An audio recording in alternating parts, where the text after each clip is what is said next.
Fat Los කරත් muscle gain කරත් තවත් කන්න හොඳ කෑම 4ක්. 1.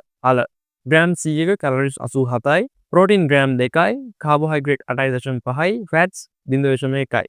අලිපේර සාමාන්‍ය ප්‍රමාණයේ ගෙඩියක්. සාමාන්‍ය ප්‍රමාණයේ ගෙඩියක සාමාන්‍යයෙන් ග්‍රෑම් 90ත් 100ත් ප්‍රමාණයක් තියෙනවා. මේකේ කැලරිස් 160යි, ප්‍රෝටීන් ග්‍රෑම් 2යි, කාබෝහයිඩ්‍රේට් ග්‍රෑම් 9යි, ෆැට්ස් ග්‍රෑම් 15යි. සාමාන්‍ය ප්‍රමාණය රටේදී එකක්. ග්‍රෑම් 24ක් වගේ වෙනවා සාමාන්‍ය ප්‍රමාණය රටේදී එකක්.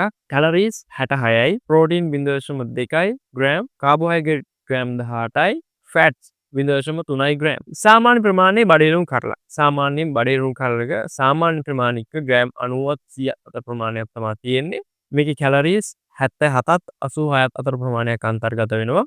ප්‍රෝටීන් ග්‍රෑම් 3යි, කාබෝහයිඩ්‍රේට් ග්‍රෑම් 17.19ක් වගේ, ෆැට්ස් මේදය ග්‍රෑම් 1.59ක්. මෙතනදී ඇත්තටම අලිපේර වගේ කෑමක් ඔයාලට පාවිච්චි කරන්න පුළුවන් ඔයාගේ දවසේ ෆැට් ප්‍රමාණය. එහෙම නැත්නම් මේද අවශ්‍යතාවය සම්පූර්ණ කරගන්න හෙල්දි ෆැට්ස්. එහෙම නැත්නම් අපි කියනවා ශරීරයට හිතකර ෆැට්ස් ගන්න පුළුවන් හොඳම සෝස් එකක්. එහෙම නැත්නම් මූලාශ්‍රයක් තමයි මේ අලිපේර කියලා කියන්නේ. ඒ වගේම අපි දන්නවා දවසට අපිට යම්කිසි ෆැට් ප්‍රමාණයකුත් ඇඟට කෑම වලින් පරිභෝජනය කරන්න අවශ්‍යයි.